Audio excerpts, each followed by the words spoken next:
Attention. Attention all project managers. Are you struggling to navigate the complex world of human dynamics in your projects?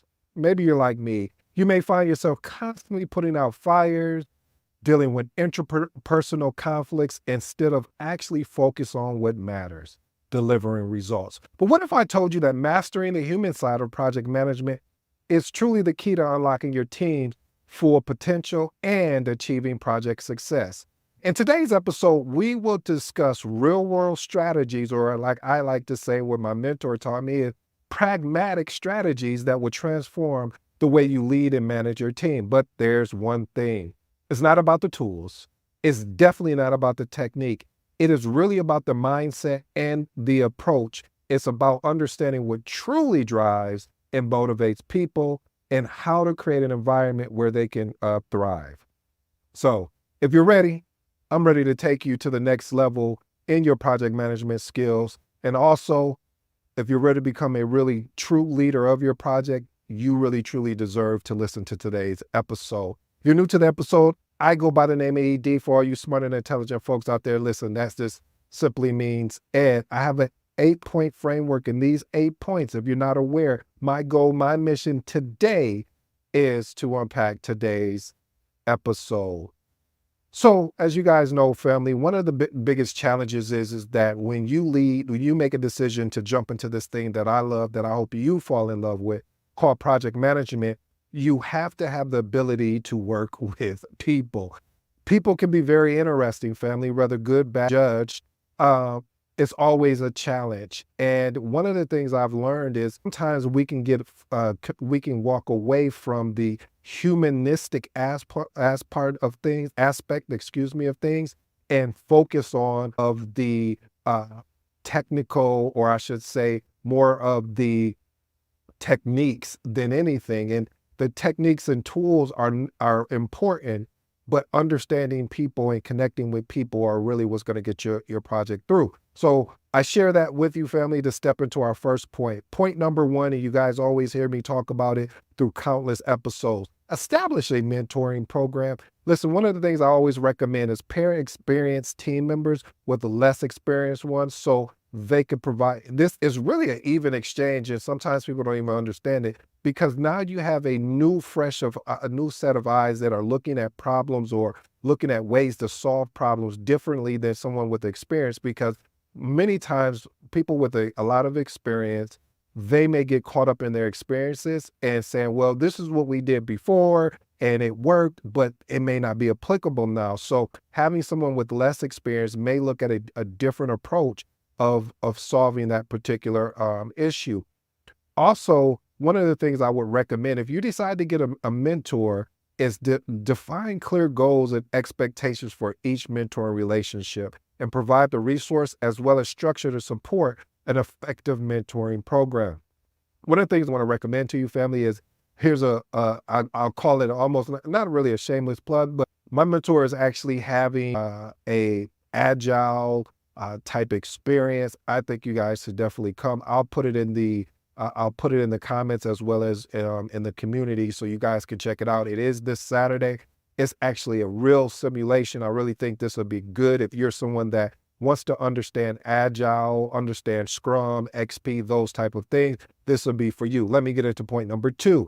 Understand the boundaries. Listen, one of the things I feel that what happens is that project managers, especially exceptional project managers, they can fall prey to being misused. Listen, we're all going to be used in life, but there's a difference between being used and misused. When you are misused, when you are willing to collaborate, when you are willing to assist, when you are willing to give more than you are getting, and then all of a sudden you are being misused because now they're putting all the work on you and you're doing it thinking you're helping, and they're not doing their part to participate. So be careful. And when I say ensure that you set boundaries with your stakeholders so it doesn't create a false sense of expectation. Let's move on to point number three.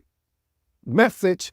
If you're new to this episode, if you're new to listening to me, anytime I say message, This is something you want to lock in. This is something you want to pay attention to. I understand the rest of the content is great, but this point right here is very exceptional. So I recommend creating a sense of urgency. What's a sense of urgency? The ability to act now.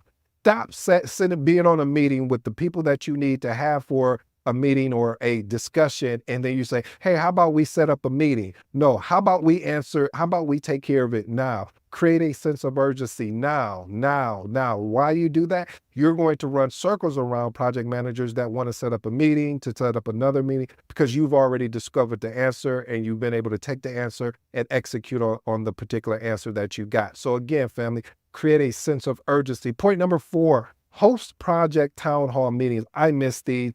I used to see these a lot when I was coming up in project management. This is why I put it in here as a recommendation is that town hall meetings really encourage an open communication and transparency. One of the ways we used to use town hall meetings is that it would be more of an exchange of lessons learned and sometimes even difficult stakeholders that we would have to work with that would not be willing to collaborate and cooperate. So we had to find ways of people would share their ways of how they were able to work with certain stakeholders. And my actionable tip would be hold regular town hall meetings where team members can ask questions and share feedback with leadership. And also one of my favorite thing is create a anonymous question submission tool. Basically, so this way everyone's voice is being heard. And some of the questions people may not like, but that is the best way because a lot of times, sometimes people won't speak up and they just deal with it and move on. But that is not feasible because you end up losing your great resources because they just finally say, hey, what's the point of even speaking up? Either they're not going to listen or they're already think of an answer how to beat down recommendation already. So I might as well not even say anything and just continue doing. And this is how you lose exceptional project managers and just basically exceptional stakeholders as well. Let's move on to point number 5.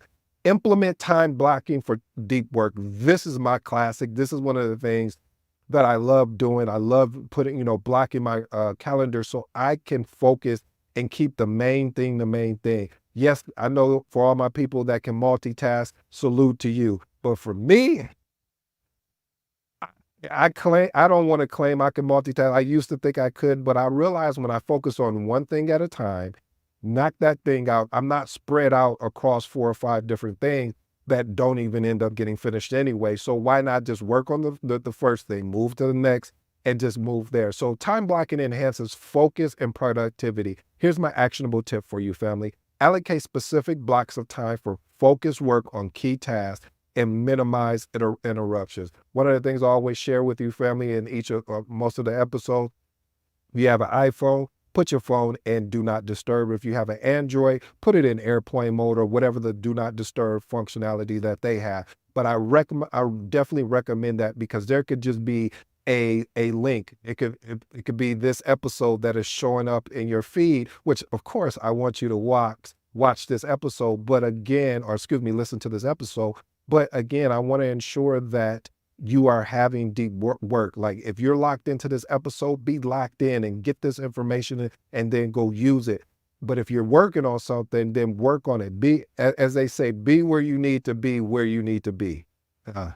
Maybe you catch what I said there. Point number 6, celebrate project milestones and success. Identify and communicate key project milestones and success criteria to the team and stakeholder. Plan and execute celebrations or recognition events when milestones achieved or the project is successful completed. Listen, I'm going to be very transparent with you.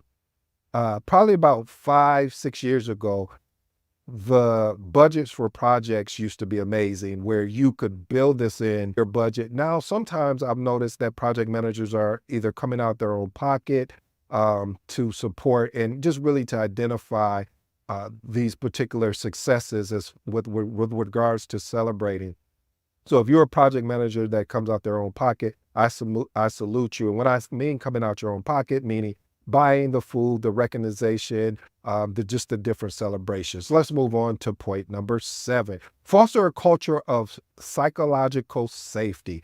Listen, family, if you can't get your team members to speak up, then we haven't created a safe enough environment. And that may mean that you may need to meet with that person or that stakeholder one-on-one because you want to encourage team members to speak up, ask questions, challenge assumption without a fear of negative consequences. I think we've created a culture where when you make a mistake, it's we instead of making it temporary, we make it permanent. And permanent means you can't come back from it. So I truly believe that being able to create an environment that really challenges assumptions, that allow team members to speak up, it really creates people to feel more vulnerable, and it opens everyone else to understand there's a learning opportunity in what we're talking about here.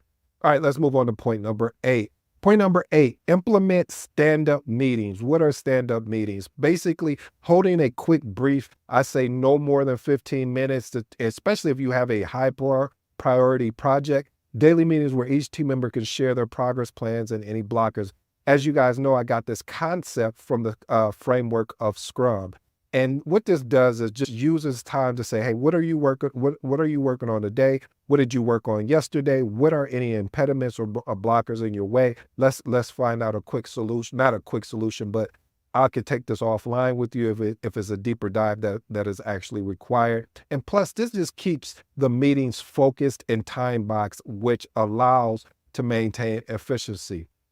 And my bonus for you guys today is lead by example.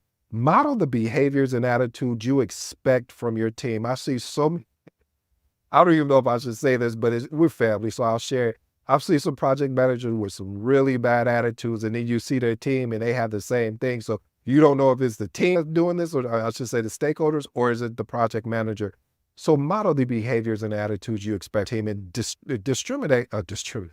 demonstrate a strong work ethic, integrity, and of course, professionalism, and be open to feedback, family. If your team has some feedback, the stakeholders have feedback, be willing to accept it and embrace it and see how it can fit for the project. Here are my closing remarks, family. Number 1, understand the boundaries. Be careful of falling prey to being misused versus being used. Like I said, we're all going to be used in a way of we're basically, playing off each other or learning from each other or using each other for particular tasks. But don't misuse me. Don't have me doing all the work, and you're not pitching in, you're not collaborating. Point number 2, create a sense of urgency. Like I said, this was one of those messages, meaning that when you have the ability to act now, when you're on a call and they're talking about, hey, let's set up another call, and you literally just started this call, you're like, why can't we just add this to the agenda if we have time instead of waiting to set up another call? Point number 3,